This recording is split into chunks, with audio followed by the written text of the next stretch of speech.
Hello students, last క్లాస్లో మనం కేంద్ర బ్యాంక్ యొక్క ఎవల్యూషన్ గురించి మాట్లాడుకున్నాము. ఈ క్లాస్లో టాపిక్ వచ్చేసి కేంద్ర బ్యాంక్ యొక్క విధులు, ఫంక్షన్స్ ఆఫ్ సెంట్రల్ బ్యాంకింగ్.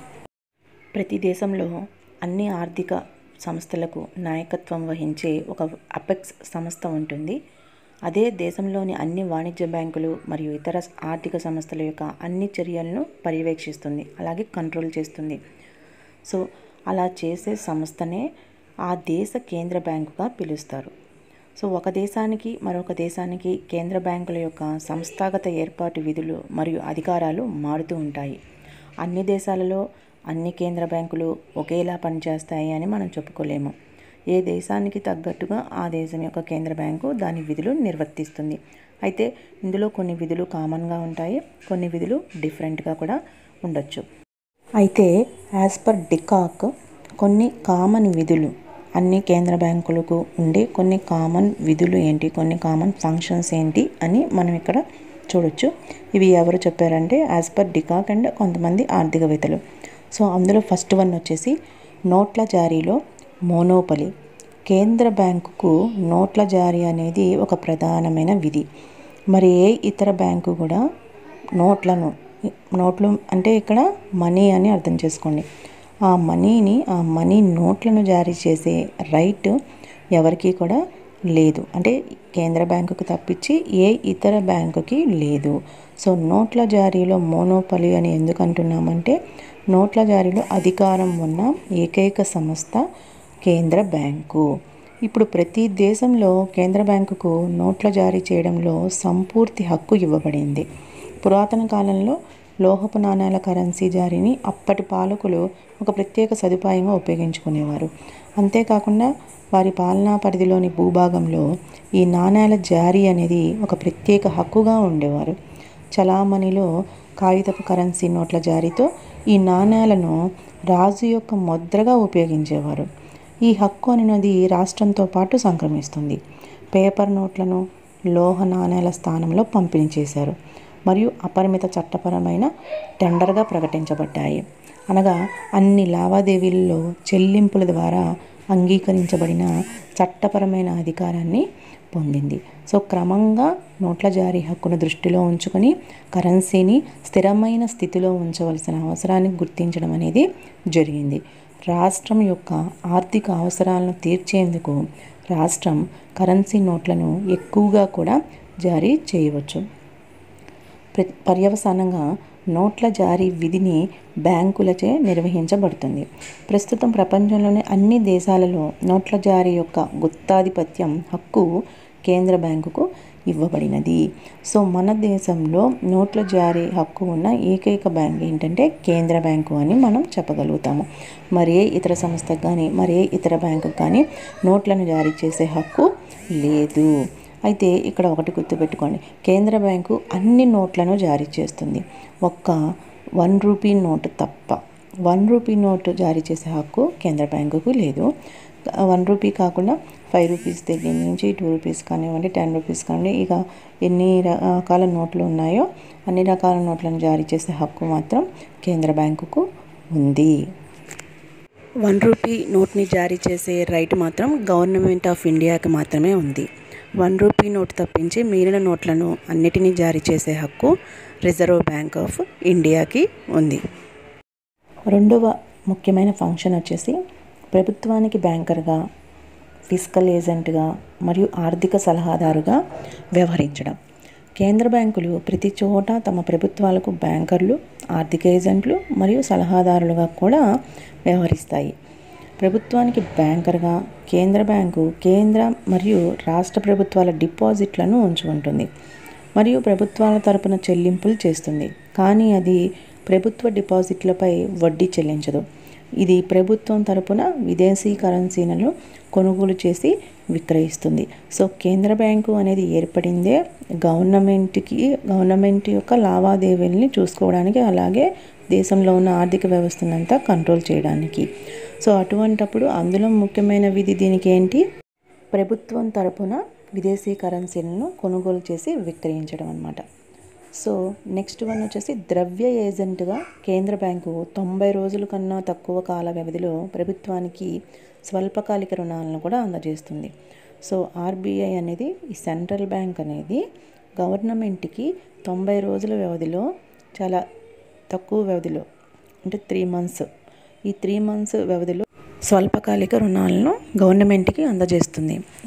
ద్రవ్యోల్బణం లేదా ప్రతిద్రవ్యోల్బణం, ఆర్థిక మరియు డబ్బు విషయంలో కూడా కేంద్ర బ్యాంకు ప్రభుత్వానికి సలహాదారుగా కూడా పనిచేస్తుంది. అంటే ఆ టైంలో అధికంగా ఉన్న ధరలని, డిమాండ్ని సమన్వయపరచడం లాంటి సలహాలను గవర్నమెంట్కి ఇవ్వడం జరుగుతుంది. థర్డ్ ఫంక్షన్ వచ్చేసి బ్యాంకులకు బ్యాంకర్గా వ్యవహరించడం. బ్యాంకులు, అన్ని బ్యాంకులు, దేశంలో ఉన్న మిగిలిన బ్యాంక్స్ అన్నిటికీ కూడా బ్యాంకర్ ఎవరు అంటే కేంద్ర బ్యాంకు అని మనం చెప్పవచ్చు. వాణిజ్య బ్యాంకులు సాధారణ ప్రజలతో విధుల నిర్వహణలో ఎలాంటి రిలేషన్షిప్ కలిగి ఉంటాయో అదే రకమైన రిలేషన్షిప్ కేంద్ర బ్యాంకుకు మరియు వాణిజ్య బ్యాంకులకు మధ్య ఉంటుంది. కేంద్ర బ్యాంకు బ్యాంకులకు బ్యాంకర్గా వ్యవహరిస్తుంది. అలాగే వాణిజ్య బ్యాంకులు తమ మిగులు నగదు రిజర్వులను కేంద్ర బ్యాంకు వద్ద డిపాజిట్ చేస్తాయి. సో దేశంలో ఉన్న అన్ని ఇతర బ్యాంక్స్ కూడా వాటి యొక్క డిపాజిట్ని తీసుకెళ్ళి ఎక్కడ డిపాజిట్ చేస్తాయంటే కేంద్ర బ్యాంకు వద్ద డిపాజిట్ చేయడం అనేది జరుగుతుంది. నెక్స్ట్, సాధారణ ప్రజలకు రుణాలు అవసరమైతే వాణిజ్య బ్యాంకులు ఇస్తాయి. వాణిజ్య బ్యాంకులకే రుణాలు అవసరమైతే కనుక వాటికి కేంద్ర బ్యాంకు రుణాలను ఇవ్వడం జరుగుతుంది. అలాగే వాణిజ్య బ్యాంకులన్నీ కూడా వాటి యొక్క నగదు నిల్వలను కేంద్ర బ్యాంకు దగ్గర ఉంచాల్సిన అవసరం ఉంది. వాణిజ్య బ్యాంకుల నగదు నిల్వను కేంద్ర బ్యాంకుల వద్ద ఉంచడం వల్ల ఈ బ్యాంకింగ్ వ్యవస్థకు మొత్తం గొప్ప బలం అనేది చేకూరుతుంది. అలాగే ఈ నగదు నిక్షేపాలను బట్టి కేంద్ర బ్యాంకు వాణిజ్య బ్యాంకుల ద్వారా క్రెడిట్ సృష్టిని నియంత్రించగలుగుతాయి. సో ఈ విధంగా వాణిజ్య బ్యాంకులన్నిటికీ కేంద్ర బ్యాంకు బ్యాంకర్ అని మనం చెప్పగలుగుతాము. వాటి ఆర్థిక పరిస్థితుల్లో వాటికి చేయూతగా ఉంటుంది, వాటికి రుణాలు అవసరమైనప్పుడు అందజేస్తుంది, వాటి నగదు నిల్వలను మెయింటైన్ చేస్తుంది, ఈ విధంగా అన్ని సలహాదారులుగా వ్యవహరిస్తుంది. ఈ విధంగా ఇన్ని ఫంక్షన్స్ చేయడం ద్వారా ఈ కేంద్ర బ్యాంకు దేశంలో ఉన్న వాణిజ్య బ్యాంకులన్నిటికీ కూడా బ్యాంకర్ అని మనం చెప్పొచ్చు. సింపుల్గా బ్యాంకర్స్ బ్యాంక్ అని అంటాము. నెక్స్ట్, ఫోర్త్ ఫంక్షన్ వచ్చేసి దేశం యొక్క విదేశీ మారకపు నిల్వల యొక్క కస్టడీ మరియు నిర్వహణ చేయడం. అంటే కేంద్ర బ్యాంకు దేశం యొక్క బంగారం మరియు విదేశీ కరెన్సీల యొక్క అధికారిక రిజర్వాయర్గా ఉంటుంది. ఇది ఇతర దేశాల ద్రవ్య యంత్రాంగాలకు స్థిరమైన ధరల వద్ద బంగారాన్ని విక్రయిస్తుంది మరియు అంతర్జాతీయ ధరలకు విదేశీ కరెన్సీలను కొనుగోలు చేసి కూడా విక్రయిస్తుంది. ఇది విదేశీ కరెన్సీల పరంగా దేశీయ కరెన్సీ ఎక్స్చేంజ్ రేట్లను కూడా నిర్ణయిస్తుంది. అంతేకాకుండా ఇది IMF సభ్యుడిగా స్వల్పకాల పరిమితిలో ఈ రేట్లను అదుపులో ఉంచి బాధ్యులతో విదేశీ ఎక్స్చేంజ్ రేట్లలో స్థిరత్వం తెచ్చేందుకు ప్రయత్నిస్తుంది. అంతేకాకుండా దిగుమతిదారులకు విదేశీ కరెన్సీని సప్లై చేయడం మరియు వ్యాపారం, విద్య మొదలైన విషయాలలో విదేశాలను సందర్శించే వారు ఉంటారు కదా, వారికి విదేశీ కరెన్సీని సప్లై చేయడంలో కూడా ఈ కేంద్ర బ్యాంకు నియమాలకు లోబడి ఎక్స్చేంజ్ నియంత్రణ కార్యకలాపాలను కూడా నియంత్రించడం అనేది జరుగుతుంది. ఇలాంటి విదేశీ కరెన్సీలకి సంబంధించిన వ్యవహారాలన్నింటినీ కూడా కేంద్ర బ్యాంకు సక్రమంగా నిర్వహిస్తుంది. ఇది దాని యొక్క ముఖ్యమైన విధిగా కూడా మనం చెప్పుకోవచ్చు. నెక్స్ట్ ఫంక్షన్ వచ్చేసి చివరి రిసార్ట్ లెండర్గా వ్యవహరించడం. అంటే కేంద్ర బ్యాంకు దేశంలోని ఆర్థిక పరిస్థితి పతనమయ్యే టైంలో మిగిలిన ఆర్థిక సంస్థలకు రుణాలను మంజూరు చేస్తుంది. అంటే చివరిగా ఆల్టర్నేట్ మనకి ఏముంది అని చూస్తే కనుక మనకి కేంద్ర బ్యాంకు మాత్రమే కనిపిస్తుంది. అంతేకాకుండా కేంద్ర బ్యాంకు డిస్కౌంట్ హౌస్ అనే డిపార్ట్మెంట్ కూడా ఉంటుంది. దాని ద్వారా బ్యాంక్ రేటు, ట్రెజరీ బిల్లులు, ప్రభుత్వ సెక్యూరిటీలు మరియు బాండ్లు వాణిజ్య బ్యాంకులకు మార్కెట్ రేట్కే ఇవ్వడం అనేది జరుగుతుంది. అందువలన కేంద్ర బ్యాంకుని చివరి రిసార్ట్ రుణదాతగా పెద్ద మొత్తంలో కరెన్సీతో ధరలు మరియు మార్కెట్ రేట్లను ప్రభావితం చేస్తుందని మనం చెప్పొచ్చు. నెక్స్ట్ ఫంక్షన్ వచ్చేసి బదిలీలు మరియు సెటిల్మెంట్ల కొరకు క్లియరింగ్ హౌస్గా వ్యవహరించడం. కేంద్ర బ్యాంకు వద్ద అన్ని వాణిజ్య బ్యాంకులు తమ నగదు నిల్వలను ఉంచడం వలన కేంద్ర బ్యాంకు పుస్తకాల్లో సభ్య బ్యాంకులు అంటే అన్ని బ్యాంకులు మెంబర్స్గా ఉంటాయి కాబట్టి వారి యొక్క క్లెయిమ్స్ని ఈజీగా సర్దుబాటు చేసుకోవడం అనేది చాలా ఈజీ అవుతుంది. ఎందుకంటే అన్ని వాణిజ్య బ్యాంకులు కూడా కేంద్ర బ్యాంకు వద్ద వాటి నగదు నిల్వని ఉంచుతాయి కాబట్టి. అలాగే పెద్ద నగరాల్లో మరియు వాణిజ్య కేంద్రాల్లో ఒక బ్యాంకు ఇతర బ్యాంకులపై ఉన్న క్లెయిమ్లను బదిలీ చేయడానికి, వాటిని పరిష్కరించడానికి కూడా కేంద్ర బ్యాంకు ఒక ప్రత్యేక విభాగాన్ని నిర్వహిస్తుంది. అంటే ప్రత్యేక డిపార్ట్మెంట్ అనేది దీనికి ఉంటుందన్నమాట. ఈ విభాగాన్నే మనం ఇక్కడ క్లియరింగ్ హౌస్ అని అంటాము. సో అందరి అంటే అన్ని బ్యాంకుల యొక్క ఇతర బ్యాంకుల యొక్క క్లెయిమ్లను క్లియర్ చేస్తుంది కాబట్టి దీనిని క్లియరింగ్ హౌస్ అని పిలుస్తారు. ఇది వాణిజ్య బ్యాంకులకు ఉచితమైన సేవను అందిస్తుంది. ఈ వ్యవస్థ ద్వారా క్లియరింగ్ ఒప్పందాలు త్వరగా, సురక్షితంగా మరియు తక్కువ ఖర్చుతో నిధులను బదిలీ చేసే సౌకర్యాలను కూడా అందించడం అనేది జరుగుతుంది. ఇక చివరిగా లాస్ట్ ఫంక్షన్కి వస్తే క్రెడిట్ను నియంత్రణ చేయటం. ఇందులో ద్రవ్యోల్బణ పరిస్థితి, ప్రతి ద్రవ్యోల్బణ పరిస్థితి ఎదురైనప్పుడు ఆ ఒత్తిళ్లను నియంత్రించడానికి వాణిజ్య బ్యాంకుల క్రెడిట్ సృష్టి శక్తిని నియంత్రించడం కేంద్ర బ్యాంకు యొక్క అత్యంత ముఖ్యమైన విధిగా మనం చెప్పుకోవచ్చు. ఈ ప్రయోజనం కోసం ఇది పరిమాణాత్మక పద్ధతులు మరియు గుణాత్మక పద్ధతులను స్వీకరిస్తుంది. ఈ క్రెడిట్ను నియంత్రణ చేయడానికి సెంట్రల్ బ్యాంక్ కేంద్ర బ్యాంకు చాలా రకాలైనటువంటి పద్ధతులను ఉపయోగిస్తుంది. అది నెక్స్ట్ టాపిక్లో మనం చాలా క్లియర్గా నేర్చుకుంటాము. సో ఇటువంటి పద్ధతుల్లో ఉపయోగించడంలో ఈ కేంద్ర బ్యాంకుకు మాత్రమే రైట్ ఉంది. ఎందుకంటే బ్యాంకు రేటుని, ఇంట్రెస్ట్ రేటుని మార్చగలిగే శక్తి, ఇంట్రెస్ట్ రేటుని చెప్పగలిగే రైట్ ఉన్న ఏకైక బ్యాంకు, నిర్ణయించగలిగిన ఏకైక బ్యాంకు ఏంటి అంటే కేంద్ర బ్యాంకు. సో బ్యాంకు రేటు విధానాన్ని బహిరంగ మార్కెట్ కార్యకలాపాలను మరియు వాణిజ్య బ్యాంకుల రిజర్వ్ నిష్పత్తుల్లో తేడాల ద్వారా రుణాల ఖర్చు మరియు పరిమాణాన్ని నియంత్రించడంలో పరిమాణాత్మక పద్ధతులు అనేవి ఇవి ఉపయోగపడతాయి. అలాగే గుణాత్మక పద్ధతులు రుణ వినియోగాన్ని మరియు దిశను నియంత్రించడానికి ఉపయోగపడతాయి.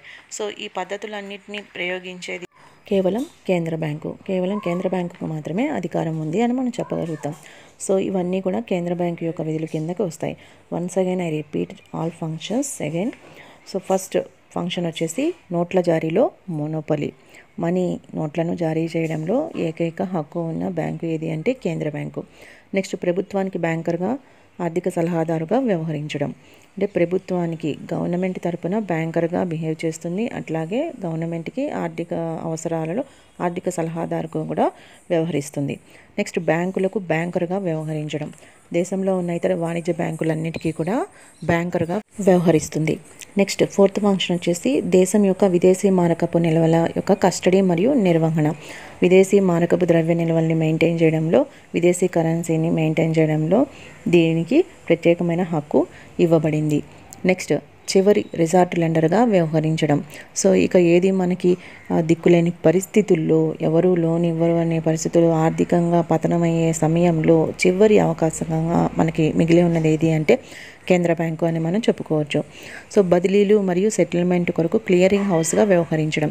సో వాణిజ్య బ్యాంకుల మధ్య ఉన్న క్లెయిమ్స్ గురించి, ఒక వాణిజ్య బ్యాంకు ఇంకొక వాణిజ్య బ్యాంకు దగ్గర తీసుకున్న రుణాల గురించి వాటిని క్లియర్ చేసే హక్కు ఎవరికి ఉంది అంటే కేంద్ర బ్యాంకుకు మాత్రమే ఉంది. మరి అది ఎలా క్లియర్ చేస్తుంది అంటే ఈ వాణిజ్య బ్యాంకులన్నీ కూడా వాటి యొక్క నగదు నిల్వల్ని డిపాజిట్ల రూపంలో కేంద్ర బ్యాంకులో ఉంచుతాయి కాబట్టి ఆ నిల్వలతో కేంద్ర బ్యాంకు ఈ వాణిజ్య బ్యాంకులన్నిటి మధ్య క్లియరింగ్ హౌస్ అనే డిపార్ట్మెంట్ ద్వారా క్లియర్ చేయడం అనేది జరుగుతుంది. అందుకే దీనిని క్లియరింగ్ హౌస్గా మనం పిలుస్తున్నాము. లాస్ట్ ఫంక్షన్ వచ్చేసి మనకి క్రెడిట్ను నియంత్రణ చేయటం. సో దేశంలో ద్రవ్యోల్బణ పరిస్థితులు, ప్రతి ద్రవ్యోల్బణ పరిస్థితులు అప్పుడప్పుడు ఎదురవుతూనే ఉంటాయి.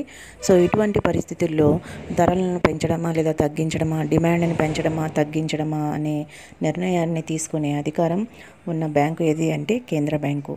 సో ద్రవ్యోల్బణ, ప్రతి ద్రవ్యోల్బణ పరిస్థితుల్లో సమన్వయాన్ని తీసుకురావడానికి కేంద్ర బ్యాంక్ నిర్ణయాలు తీసుకుంటుంది.